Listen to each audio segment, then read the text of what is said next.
हैं कि जहाँ पूरा देश दिवाली मना रहा था, वहीं हरियाणा के अंदर कुछ लोगों की, कुछ परिवारों की जो दिवाली थी वो मौत के साए में वो उनकी दिवाली गई।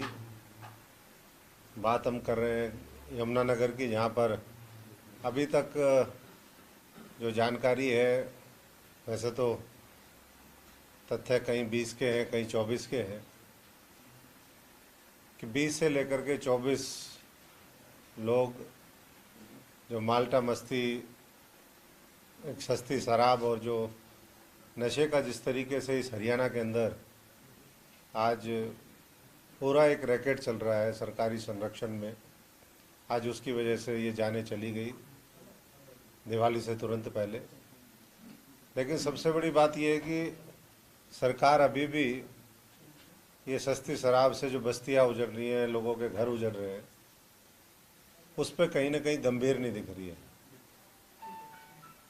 और गलत आंकड़े, जब भी कुछ इस तरह की बात होती है तो सच्चाई को छुपाने की कोशिश होती है, गलत आंकड़े प्रस्तुत किए जाते हैं। पहले भी विधानसभा के पटल पे भी आपने देखा होगा,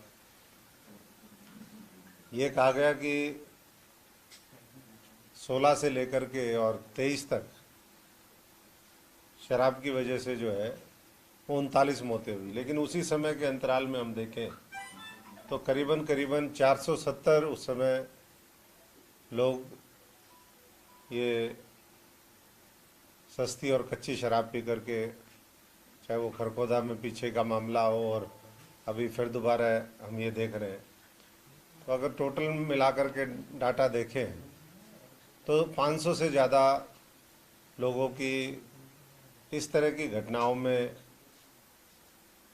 वो जान चली गई। और ये कहीं ना कहीं अगर सरकार इस पर गंभीर होती तो ये वैसा मामला है जो रोका जा सकता था। आज भी जब घटना घट जाती है उसके बाद छापेमारी चल रही है, पुलिस प्रशासन भी कोशिश कर रहा है दिखाने के लिए कि भाई हम बहुत गंभीर हैं। लेकिन नशा अगर आप देखें तो लगातार पूरे बॉर्डर पे, मैं कल हमारे कालावाली में रोडी पड़ता है, वहाँ भी गया था। रोडी में नशे की वजह से वहाँ भी एक मर्डर हुआ अभी पिछले कुछ दिन पहले। तो इस तरीके से, और अब गाँव में जब आप निकलते हैं तो आपकी गाड़ी के आगे बहुत से, कई बार हम देखते हैं वीडियो, यंग लड़के हैं, लड़कियां हैं। कल भी हमारी गाड़ी के सामने एक दो लोग ऐसे ही चलते चलते, बिल्कुल गाड़ी के, उनको पता ही नहीं कि वो कहाँ चल रहे हैं और क्या है। तो हम तो सरकार से यही कहेंगे कि जो लोग इसमें दोषी है उसके ऊपर कठोर से कठोर कार्रवाई होनी चाहिए, क्योंकि पहले की जो घटनाएं घटी हैं आज तक, उसमें अगर आप उठा करके देखेंगे तो जो असली दोषी थे वो आज भी पकड़े नहीं गए हैं। अगर वो पकड़े जाते तो 500 से ज़्यादा हरियाणा के अंदर ये इस सरकार के अंतराल में ये जाने नहीं जाती।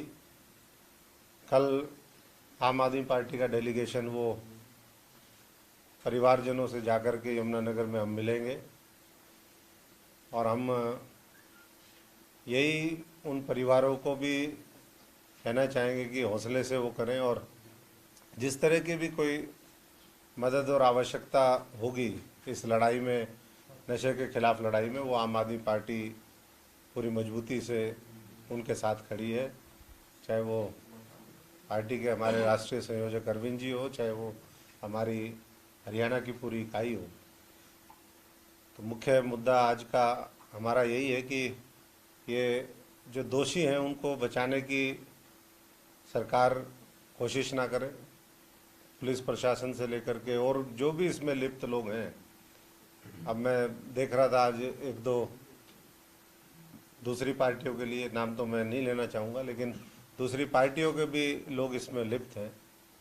तो कहीं ना कहीं ये पूरा एक राजनीतिक संरक्षण में ये मौत के जो खेल हैं, सौदागर हैं, वो इस खेल को खेलने का काम कर रहे हैं, जो बहुत ही दुर्भाग्यपूर्ण है। और आज मुख्यमंत्री खट्टर साहब एक युवाओं से संवाद करने का हम देख रहे थे, आज जब चर्चा हो रही थी, कह रहे थे हम युवाओं से संवाद करेंगे।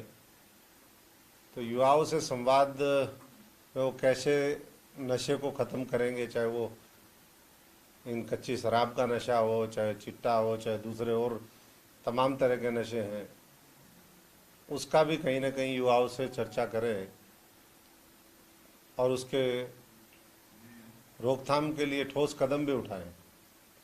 ये ना हो कि सिर्फ चर्चा चर्चा में ही 9 साल बीत गए और 1 साल बीत जाए। तो सभी साथियों का मैं बहुत बहुत आपका धन्यवाद करता हूं और उम्मीद करता हूं कि भविष्य में इस तरह की जो घटनाएं हैं वो हरियाणा में हमें ना देखनी मिले और इस तरीके की जहरीली शराब पी करके फिर किसी माँ का बेटा, किसी का सुहाग ना उजड़े, ये हम सब लोग मिलकर के इस हरियाणा के अंदर सुनिश्चित करें। साथ साथ जो मुआवजा है, क्योंकि परिवारों ने जान इसमें खोई है और ये सब लोग गरीब परिवार हैं, क्योंकि जिस तरीके की कच्ची शराब ये बिकती है, छोटे छोटे प्रॉफिट के लिए सारा मामला होता है।